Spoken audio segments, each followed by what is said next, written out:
Bismillahirrahmanirrahim. Assalamualaikum warahmatullahi wabarakatuh. Merdeka. Halo semuanya. Dalam kesempatan kali ini, kami mahasiswa Institut Agama Islam Az-Zaitun Indonesia, Program Studi Pendidikan Guru Madrasah Ibtidaiyah, Fakultas Tarbiyah, akan menampilkan simulasi pembelajaran IPA tentang ekosistem dengan menggunakan model pembelajaran kontekstual. Simulasi pembelajaran ini dibuat untuk memenuhi salah satu tugas mata kuliah Strategi Perencanaan dan Pembelajaran dengan dosen pengampu Ustadz Dede Indra Setiabudi, SPD, MPD. Sebelum kami menampilkan simulasi pembelajarannya, izinkan kami dari kelompok pertama untuk memperkenalkan diri terlebih dahulu. Yang pertama, saya sendiri Hasnadini Nurfati dan teman-teman saya. Halo, perkenalkan nama saya Irsalina Aulia. Halo, perkenalkan nama saya Syifa Aulia. Hai, nama saya Wilda Alfiana. Halo, perkenalkan nama saya Siti Hajar. Oke, itu tadi perkenalan singkat dari kelompok kami. Untuk selanjutnya, sebelum kami menampilkan simulasi pembelajarannya, mari kita simak terlebih dahulu apa itu pembelajaran kontekstual. Pengertian pembelajaran kontekstual. Pengertian pembelajaran kontekstual. Kata kontekstual berasal dari konteks yang dalam Kamus Bahasa Indonesia mengandung dua arti. Satu, bagian sesuatu, uraian atau kalimat yang mendukung atau menambahkan kejelasan makna. Dua, situasi yang ada dalam hubungannya dengan suatu kejadian. Pembelajaran kontekstual yang pertama, adanya kerjasama antar semua pihak. Yang kedua, menekankan pentingnya pemecahan masalah. Dan yang ketiga yaitu menyenangkan dan Baik, selanjutnya di sini saya akan menjelaskan tentang komponen pembelajaran kontekstual yang dibagi menjadi 7. Yang pertama ada konstruktivisme, yaitu kegiatan di mana siswa membangun pengetahuan sedikit demi sedikit dari pengetahuan yang dimilikinya. Maka siswa diharapkan belajar bukan hanya menghafal saja, tetapi dari pengalaman sehingga akan bermakna. Yang kedua, menemukan, yaitu suatu kegiatan di mana siswa berusaha untuk menemukan sendiri pengetahuan, bukan hasil dari mengingat-ingat fakta-fakta. Yang ketiga, ada bertanya, yaitu kegiatan bertanya dalam pembelajaran, bisa guru dengan siswa, siswa dengan guru, siswa dengan siswa, siswa dengan orang lain. Sebagai upaya guru dalam membimbing siswa, menggali informasi dan menilai sejauh mana kemampuan yang diperoleh oleh siswa tersebut. Yang keempat ada masyarakat belajar, yaitu suatu kegiatan di mana siswa memperoleh hasil belajar dari hasil belajar bekerjasama atau bertukar pendapat dengan orang lain. Yang kelima ada permodelan, yaitu proses pembelajaran dengan memeragakan sesuatu sebagai contoh yang dapat ditiru oleh siswa. Yang keenam ada refleksi, yaitu berpikir kembali apa yang telah dilakukan dan apa yang akan diperoleh oleh siswa dalam kegiatan pembelajaran. Yang terakhir, penilaian otentik, yaitu suatu kegiatan pengumpulan data dari berbagai sumber yang bisa memberikan gambaran perkembangan belajar siswa.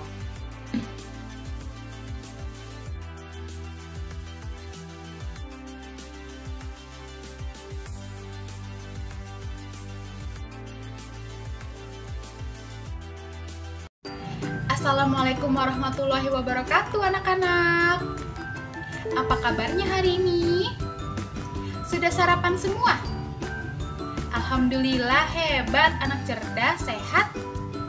Oke, sebelum kita memulai pembelajaran hari ini, sekarang angkat kedua tangan kalian. Ayo diangkat, ikuti ustazah ya. Buka tutup, buka tutup, digulung-gulung. Buka tutup, digulung-gulung.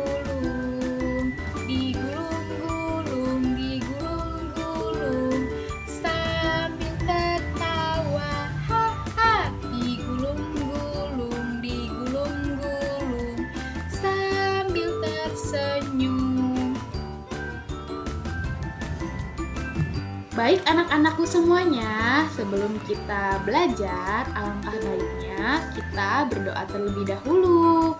Kali ini Ustazah mau kita berdoa sambil bernyanyi.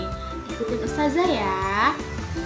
Tangan ke atas menggapai bintang, tangan ke samping burungnya terbang, tangan ke depan bertepuk tangan, tangan diangkat, ayo berdoa. Kak aku berdoa, aku angkat tanganku dengan suara lembut, tidak berteriak. Berdoa sungguh-sungguh agar dikabulkan segala permohonan hamba yang beriman. Raditu billahi rabbah wa bil islami dina wa bi muhammadin nabiyya wa rasulah. Rabbi zidni ilma warzuqni fahma. Amin. Oke anak-anakku semuanya, tadi kita udah yel-yel, kita juga udah berdoa sambil bernyanyi. Artinya semuanya sudah siap ya untuk mengikuti pembelajaran hari ini. Oke, siapa yang tahu kita mau belajar apa nih hari ini? Benar, kita mau belajar materi tentang ekosistem. Di sini, apakah ada yang tahu apa itu ekosistem? Ayo tunjuk tangan yang tahu.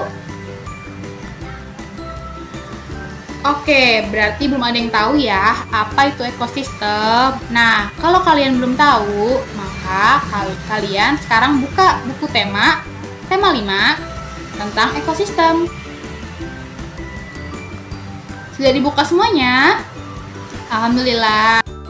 Anak-anak, sebelum kita melanjutkan ke materi ekosistem, alangkah baiknya kita perlu mengetahui terlebih dahulu apa sih tujuan kita mempelajari materi ekosistem. Nah, di sini ada 3 tujuan pembelajaran ekosistem. Yang pertama, menjelaskan pengertian ekosistem. Yang kedua, mengetahui jenis ekosistem. Yang ketiga, memahami komponen-komponen ekosistem. Oke, semuanya sudah siap belajar ya? Tadi di awal Ustazah Irsa sudah menjelaskan bahwa kita hari ini akan belajar apa? Iya, betul, ekosistem. Nah, sebelum kita mengetahui apa itu ekosistem, sekarang coba anak-anak perhatikan gambar di atas. Coba anak-anak sebutin gambar di atas ada apa aja ya? Saya, Bu. Ada matahari, Bu. Ada Pohon, Bu. Nah, Bu, ekosistem itu apa? Oke, ekosistem adalah interaksi antara benda hidup dan benda mati. Artinya, Bu? Maknanya, keduanya baik benda hidup dan benda mati harus ada. Nah, coba sekarang Ustazah tanya, di gambar ini nih, benda hidupnya apa saja dan benda matinya apa saja? Coba Intan sebutin. Benda matinya adalah matahari, air, tanah. Oke, bagus. Coba bagus sebutin ada benda hidup. Benda hidupnya ada apa aja? Ada tumbuhan dan hewan. Oke, good. Nah, sekarang Ustazah mau kasih contoh lagi. Coba kalian perhatikan gambar di samping. Ada gambar apa? Bunga, Bu. Iya, betul ada gambar bunga. Coba kalian lihat bagaimana sih keadaan bunganya? Segar bugar, Bu. Iya, bagus. Kira-kira kenapa ya kok bunganya bisa hidup dengan segar? Karena mendapatkan sinar matahari yang Selain cukup. itu? Karena disiram. Oke. Nah, sekarang kalau misalnya gambar ini gambar apa? Gambar pohon. Iya, betul gambar pohon. Pohonnya kenapa ya? Pohonnya mati, layu, dan kering. Kira-kira kenapa ya kok pohonnya bisa layu, kering? Ada yang tahu? Iya, coba Andi jawab. Karena tidak mendapatkan sinar matahari yang cukup, Bu. Iya, betul banget. Jadi, ekosistem bisa berlangsung dengan baik apabila interaksi antara benda hidup dan benda mati dapat terjaga dengan baik juga. Jadi anak-anak, kita juga punya tugas. Tugasnya adalah menjaga agar ekosistem dapat berlangsung dengan baik. Contohnya adalah seperti bunga tadi. Agar bunga bisa tumbuh dengan baik, maka kita harus menempatkannya di tempat di mana bunga bisa mendapatkan sinar matahari yang cukup dan kita juga harus menyiramnya dengan air. Anak-anak, ekosistem ini terdapat di semua belahan bumi. Ada ekosistem laut, ada ekosistem sungai, ada ekosistem padang rumput, dan masih banyak yang lainnya. Ekosistem itu sendiri tersusun atas yang namanya individu, populasi, dan komunitas. Apa itu yang dimaksud dengan individu? Individu adalah makhluk hidup yang berdiri sendiri, yang secara fisiologis bersifat bebas, atau tidak memiliki hubungan dengan sesamanya. Contohnya adalah seorang manusia, kemudian seekor hewan, dan sebatang pohon. Kemudian yang kedua yaitu adalah populasi. Apa itu populasi? Populasi adalah sekelompok makhluk hidup dengan jenis yang sama yang hidup dalam suatu wilayah yang sama dengan kurun waktu yang sama. Contohnya adalah 100 domba, sekelompok kijang, dan sekelompok semut. Kemudian yang ketiga adalah komunitas. Apa itu komunitas? Komunitas adalah sekumpulan populasi yang menempati daerah yang sama. Contohnya, ada komunitas kebun. Nah, di dalam komunitas kebun ini ada berbagai populasi, yaitu ada populasi pohon kelapa, ada populasi pohon mangga, ada populasi semut, dan ada populasi belalang. Baik, selanjutnya kita akan membahas tentang jenis-jenis ekosistem. Jadi anak-anak, ekosistem ini terdiri dari dua jenis. Yang pertama adalah ekosistem alami, dan yang kedua adalah ekosistem buatan. Apa sih ekosistem alami itu? Ekosistem alami adalah ekosistem yang sudah ada di alam. Ekosistem ini adalah ekosistem yang sudah terbentuk dengan sendirinya, tanpa campur tangan manusia, atau merupakan ciptaan Tuhan. Contohnya adalah laut, hutan, dan sungai. Kemudian untuk ekosistem buatan adalah ekosistem yang dibuat oleh manusia. Jadi ekosistem ini terbentuk karena adanya campur tangan manusia. Hal ini bertujuan untuk memenuhi kebutuhan manusia itu sendiri. Contoh dari ekosistem buatan adalah seperti akuarium, kemudian bendungan, dan lain-lain. Nah, itu tadi jenis-jenis ekosistem. Untuk selanjutnya, kita masuk ke pembahasan komponen penyusun ekosistem. Komponen penyusun ekosistem ini terdiri dari dua, yaitu adalah komponen penyusun ekosistem biotik dan komponen penyusun ekosistem abiotik. Sebelum kita masuk ke pembahasan selanjutnya, yaitu komponen penyusun ekosistem, sekarang Ustazah mau ajak kalian main dulu, supaya kalian tidak lesu dan kembali semangat. Nah, perhatikan instruksinya ya. Jadi, kalian ikutin apa yang Ustazah bilang. Paham? Paham. Nah, contohnya seperti ini. Ayam, ayam, ayam, ayam. Ayam, ayam, ayam. Oke, kita ulangi lagi ya. Ayam, ayam, ayam, ayam. Ayam, ayam, ayam. Itik, itik, itik, itik. Itik, itik, itik. Ayam, ayam. Ayam, ayam. Itik, itik. Itik, itik. Paham ya? Jadi, ikutin apa yang Ustazah bilang. Oke, kita mulai ya. Perhatikan instruksinya. Instruksinya adalah ikuti apa yang Ustazah Bilang. Oke. Ayam, ayam, ayam. Ayam, ayam, ayam. Itik, itik, itik. Itik, itik, itik. Ayam, Ayam, itik. itik. Ayam, Ayam, itik, itik. itik, itik. Berapa jumlah ayam? 8. 19. Salah. Nggak tahu. Kita ulangi lagi ya. Perhatikan instruksinya. Ikuti apa yang Ustazah Bilang. Oke. Ayam, ayam, ayam, ayam. Ayam, ayam, ayam. Itik, itik, itik. Itik, itik, itik. Ayam, Ayam, itik. itik. Berapa jumlah ayam? 20. Salah. 13. Salah. Oke, kita ulang lagi ya. Ini yang terakhir ya. Perhatikan instruksinya. Ikuti semua yang Ustazah Bi. Oke, ayam. Itik. Ayam. Itik. Berapa jumlah? Ayam itik. Terus habis itu bilang apa lagi? Berapa jumlahnya? Nah, berarti kalau Ustazah bilang berapa jumlah ayam, Berapa jumlah ayam? kalian juga ikuti berapa jumlah? Ayam. Iya kan? Berarti kalian gak fokus. Tepuk tangan dulu. Oke, sudah kembali fokus ya. Sekarang kita langsung ke komponen penyusun ekosistem. Jadi komponen penyusun ekosistem tadi ada dua, yaitu ada abiotik dan biotik. Baik, yang pertama yaitu adalah komponen biotik. Komponen biotik adalah semua makhluk hidup yang terdapat dalam sebuah ekosistem, yaitu adalah hewan, tumbuhan, mikroskopik seperti bakteri, dan manusia. Komponen ini nantinya akan membentuk sebuah rantai makanan yang akan menjaga kelestarian sebuah ekosistem.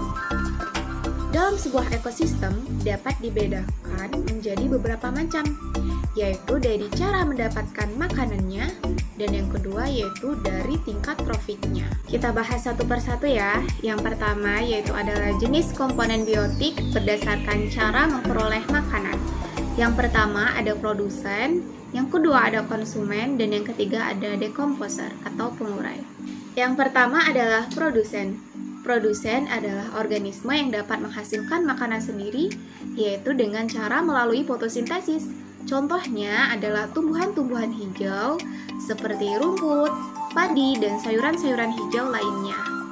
Yang kedua yaitu adalah konsumen. Konsumen adalah organisme yang tidak dapat menghasilkan makanannya sendiri, sehingga harus memakan makhluk hidup lain atau bergantung pada organisme lain. Contohnya adalah kambing dan manusia. Yang ketiga yaitu adalah dekomposer atau pengurai, yaitu adalah mikroorganisme yang menguraikan bangkai makhluk hidup atau hasil pembuangan sisa pencernaan. Contohnya yaitu adalah jamur, kemudian yang lainnya adalah bakteri dan sebagainya. Bisa anak-anak lihat kembali ya gambar di atas, bahwa yang bertindak sebagai produsen yaitu adalah rumput, kemudian yang bertindak sebagai konsumen yaitu adalah kambing dan manusia, dan yang bertindak sebagai dekomposer atau pengurai yaitu adalah bakteri atau jamur. Kemudian berdasarkan tingkat trofik, komponen biotik terbagi menjadi dua, yaitu yang pertama adalah komponen autotrof dan yang kedua yaitu adalah komponen heterotrof. Komponen autotrof adalah organisme yang berperan sebagai produsen. Kenapa? Karena dapat menghasilkan makanan sendiri. Contohnya yaitu adalah tumbuhan berbiji, tumbuhan paku, ganggang, dan lumut. Kemudian yang kedua yaitu adalah komponen heterotrof, yaitu adalah organisme yang berperan sebagai konsumen. Kenapa? Karena tidak bisa menghasilkan makanan sendiri. Komponen heterotrof ini terdiri dari konsumen tingkat 1, konsumen tingkat 2, konsumen tingkat 3, dekomposer, dan detritivor atau pengurai. Baik, sekarang coba anak-anak perhatikan. Di sana ada sebuah contoh ekosistem, yaitu adalah ekosistem sawah. Nah, di sana ada trofik 1, 2, 3, dan 4, di mana trofik 1 ini terdapat tumbuh-tumbuhan hijau, yaitu ada rumput dan pepohonan. Nah, rumput dan pepohonan ini merupakan produsen karena dapat menghasilkan makanan sendiri. Nah, kemudian di trofik 2 itu ada konsumen 1. Konsumen 1 ini adalah hewan pemakan hewan herbivora dan hewan omnivora. Di sana ada belalang, ada ulat, dan juga ada tikus. Kemudian di trofik 3 itu ada konsumen 2, yaitu merupakan hewan karnivora, pemakan hewan herbivora, dan hewan omnivora. Di sana contohnya yaitu adalah katak dan ayam. Kemudian di trofik 4 itu ada konsumen tingkat 3, yaitu adalah hewan karnivora, pemakan hewan karnivora, dan hewan omnivora, yaitu adalah elak dan ulat. Nah, itu tadi komponen penyusun ekosistem biotik. Selanjutnya yaitu adalah komponen penyusun ekosistem abiotik. Komponen abiotik yaitu adalah komponen yang tidak hidup baik secara fisik ataupun secara kimia. Komponen ini adalah komponen yang mendukung serta menjaga keseimbangan suatu ekosistem. Contohnya yaitu adalah suhu, air, cahaya matahari, udara, tanah, dan kelembapan. Assalamualaikum warahmatullahi wabarakatuh. Di sini Bu Guru mau mengajak kalian untuk bermain games. Gamesnya itu konsentrasi. Games apa? Konsentrasi. Nah, jadi di sini Bu Guru mau mengajak kalian untuk bermain games. Yang pertama, ketika Bu Guru bilang diam, kalian bergoyang. Mau gini-gini, mau gini-gini, mau gimana pun terserah kalian ya. Ketika Bu Guru bilang diam, terus ketika Bu Guru bilang goyang, kalian nggak boleh bergerak. Kebalikannya ya, kalian malah diam. Ketika Bu Guru bilang shh, kalian berbicara, ya. Mengerti? Ingat? Ingat. Konsentrasi. Goyang. Goyang.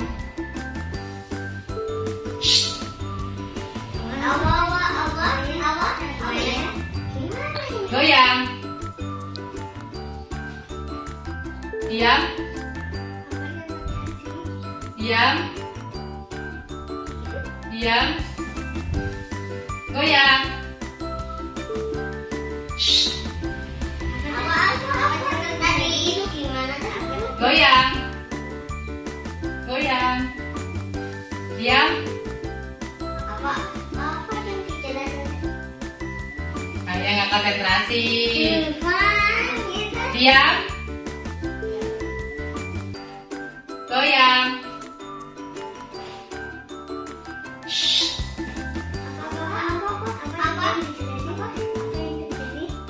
Goyang. Diam.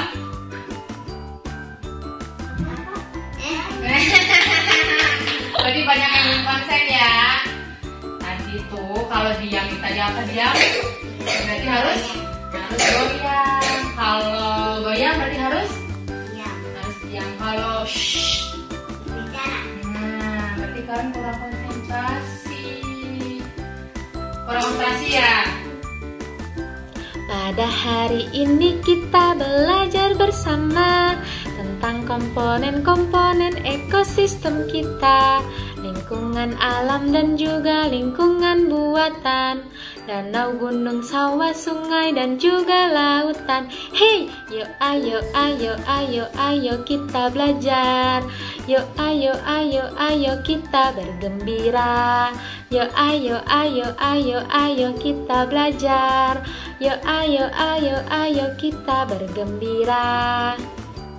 Oke anak-anak, hari ini tadi kita sudah belajar apa itu ekosistem, apa saja jenis-jenis ekosistem, dan apa saja komponen penyusun ekosistem.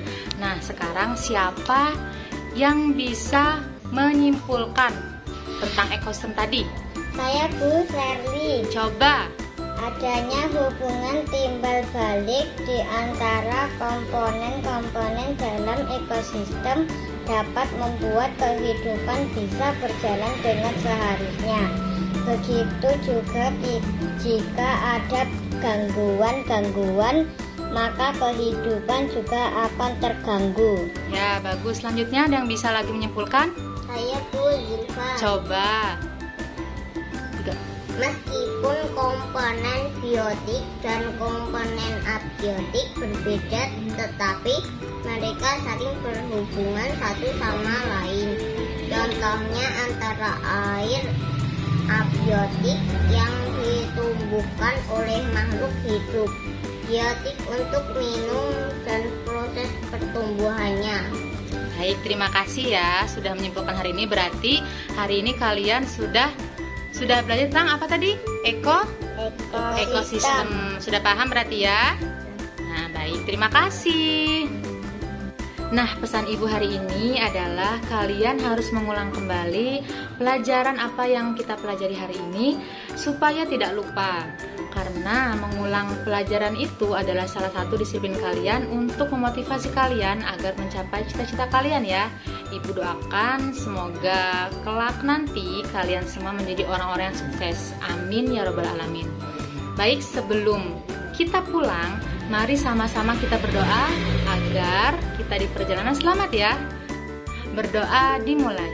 Bismillahirrahmanirrahim. Wal asri innal insana lafi husrin illalladzina amanu wa amilus solihati wa tawasaw bil haqqi wa tawasaw bis sabr. Alhamdulillahirabbil alamin. Berdoa selesai. Baik, cukup sekian pelajaran kita hari ini. Semoga besok bisa kembali ke sekolah ya anak-anak. Dan ibu doakan semoga kalian tetap sehat ya, jaga kesehatannya ya. Wassalamualaikum warahmatullahi wabarakatuh.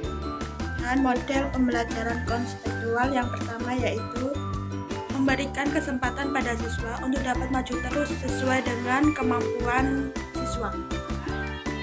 Dan yang kedua yaitu siswa dapat berpikir kritis dan kreatif dalam mengumpulkan data.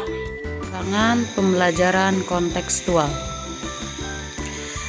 Dalam pemilihan informasi materi di kelas berdasarkan pada kebutuhan siswa, padahal dalam siswa itu tingkat kemampuannya berbeda-beda sehingga guru akan kesulitan dalam menentukan materi pembelajaran karena tingkat pencapaian siswa tidak sama.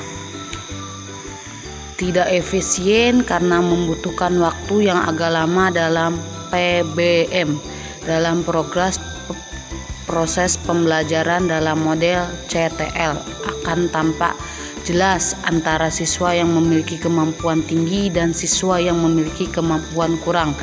Oke teman-teman, sekarang kita sudah ada di ujung video. Terima kasih telah menonton langkah-langkah pembelajaran kontekstual materi ekosistem yang dipersembahkan oleh kelompok 1. Semoga dengan adanya video ini bisa bermanfaat dan menambah wawasan baru untuk kita semua ya. Oh iya, jika ada salah kata dan salah perbuatan, mohon dimaafkan. Kritik dan saran kami terima. Terima kasih. Wassalamualaikum warahmatullahi wabarakatuh.